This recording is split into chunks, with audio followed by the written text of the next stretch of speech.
নিয়ে সরকারের পক্ষ থেকে প্রকাশিত এবং তাদের যে কর্মকৌশল আমাদের কাছে স্পষ্ট হচ্ছে, এই বিষয়ে আমরা অত্যন্ত কঠোর একটা অবস্থানে যেতে বাধ্য হচ্ছি। বিএনপিকে আমি বলতে চাই যে বিএনপির সাথে আমাদের দীর্ঘ রাজনৈতিক সখ্যতার ইতিহাস রয়েছে।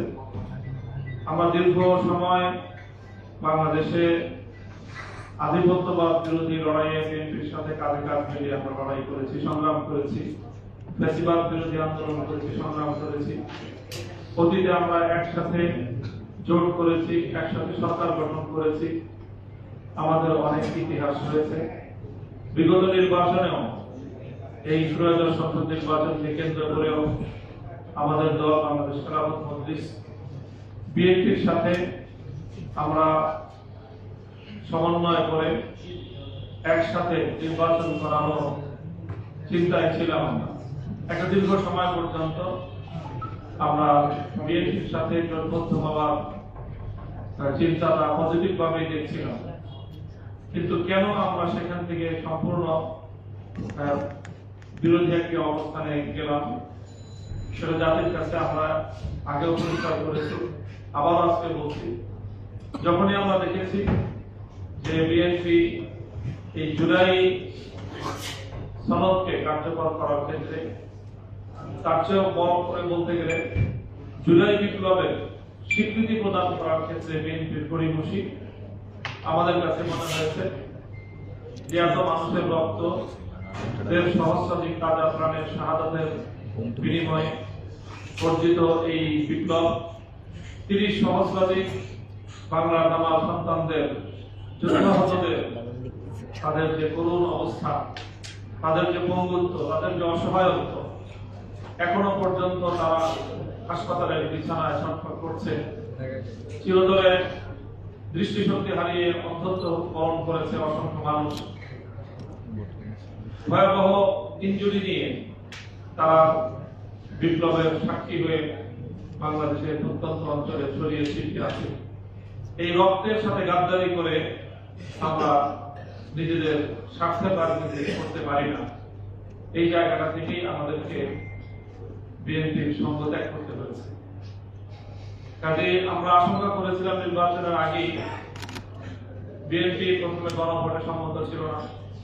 গণভোটে সম্মত হয়ে আমরা বলেছিলাম যে গণভোটটা আগে হোক, জাতীয় সংসদ নির্বাচনটা পরে হোক। বিএনপি সেটা নিয়ে মাঠ গরম করলো, সরকারের উপর চাপ প্রয়োগ করলো এবং শেষ পর্যন্ত গণভোট এবং সংসদ নির্বাচন একই দিনে করলো। তখনই আমাদের মনে সংখ্যা ছিল যে বিএনপি এই জাতীয় দুর্বিসন্ধি আটতে পারে এবং আমাদের নির্বাচনের পরে আমাদের সংখ্যা বাস্তবায়িত হলো এবং বিএনপি ইউটার্ন নিল, বিএনপি পল্টি মারলো। এক কথায় বলতে গেলে শিশির মনির ভাই প্রশ্ন তুলে গেছেন যে কেন বিএনপি জুলাই বিপ্লবের কথা বেমালুম ভুলে গেল, আসলে কি বেমালুম ভুলে গেল? আমার কাছে এটা পরিষ্কার উত্তর যে হ্যাঁ, বিএনপি জুলাই বিপ্লবকে ভুলে যেতে চায়। শুধু ভুলে যেতে চায় সেটাই নয়, বিএনপি ভুলে যেতে চাইলে ততটা সমস্যা ছিল না।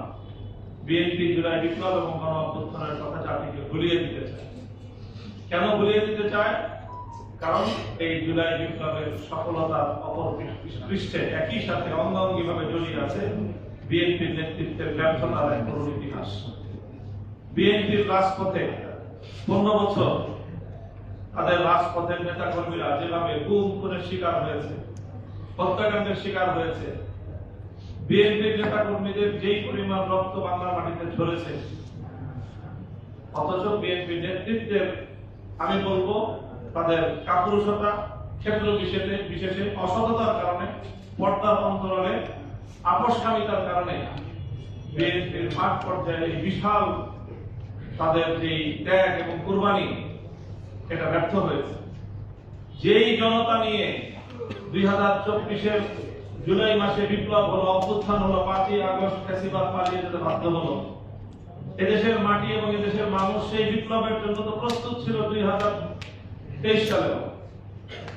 2023 সালে নয়াপল্টনের বিএনপির কার্যালয়ের সামনে থেকে 28 অক্টোবর চূড়ান্ত সেই আন্দোলনের সময় বিএনপি নেতৃত্ব যেভাবে কাপুরুষতার পরিচয় দিয়েছে, পুলিশের টিয়ার শেল না, পুলিশের বাঁশির ফু শুনে বিএনপির নেতৃত্ব যেভাবে হাতে চুরি করে পালিয়ে গিয়েছে, সেই দিনই তারা তাদের নেতৃবৃন্দ, তাদের নেতা কর্মীদের রক্তের প্রতি তাদের যে কোনো কমিটমেন্ট নাই সেটা প্রমাণিত হয়েছে। এবং সেই জনতাকে নিয়েই 2024 সালের জুলাই বিপ্লব হলো, 5ই আগস্ট ফ্যাসিবাদের পতন ঘটলো। তো কাজেই 5ই আগস্টের এই পতনে বিএনপি নেতৃত্বের এই ব্যর্থতা, এই চিত্র অত্যন্ত উৎকটভাবে জাতির সামনে প্রমাণিত। বিএনপি এই ব্যর্থতার ইতিহাস মুছে ফেলতে চায়। এই জন্যই বিএনপি শুধুমাত্র 5ই আগস্ট একটা দিন তারা ঘটনার আকস্মিকতায় জুলাই বিপ্লবকে তারা অর্জন করেছে এবং অকপটে তারা স্বীকার করেছে যে হ্যাঁ, এই ছোট ছোট মাসুম বাচ্চাদের রক্ত আমাদেরকে ফ্যাসিবাদের হাত থেকে মুক্তি দিল। কান্না করে ফেলেছিলেন রুহুল কবির রিজভী সাহেব সহ। আর 5ই আগস্টের রাতের বেলায় শুয়ে শুয়ে তারা চিন্তা করেছে যে আজকে যে আমরা এইভাবে জুলাই বিপ্লবকে স্বীকৃতি দিলাম, কাজটা কেমন হবে। তারপরে রাতের বেলায় তারা সিদ্ধান্ত নিয়েছে যে এইভাবে জুলাই বিপ্লবের ছাত্র জনতাকে এইভাবে ক্রেডিট দিলে আমাদের নেতৃত্বের যে ব্যর্থতা সেটা প্রকাশ করে স্বীকার করে নেওয়া হয়। 6ই আগস্ট থেকেই বিএনপির এই পন্থীবাদী শুরু হয়েছে এবং সেই 6ই আগস্ট থেকে শুরু হতে হতে আজকের এই 2026-এর ফেব্রুয়ারিতে এসে সেটা 180 ডিগ্রি পর্যন্ত উল্টো পথে তারা গিয়েছে। বিএনপিকে ভালো করে বলতে চাই যে জনতার বিপরীতে গিয়ে বিদেশি শক্তির উপর নির্ভর করার পরিণাম কি হয়, শেখ হাসিনা থেকে সেটা শিক্ষা গ্রহণ করার চেষ্টা করা। আমরা চাই না বেগম জিয়ার সন্তান শেখ হাসিনার আনুগত্য। আমরা চাই না বেগম জিয়া এবং শহীদ জিয়াউর রহমানের সন্তানের পরিণাম শেখ হাসিনার মতো হোক, এটা আমরা চাই না। কাজেই গণভোটের যে রায়, 68% মানুষ গণভোটে হ্যাঁ ভোট দিয়েছে। আর বিএনপি ধানের শেষে ভোট পেয়েছে ইঞ্জিনিয়ারিং এর পরেও 50% এর কম।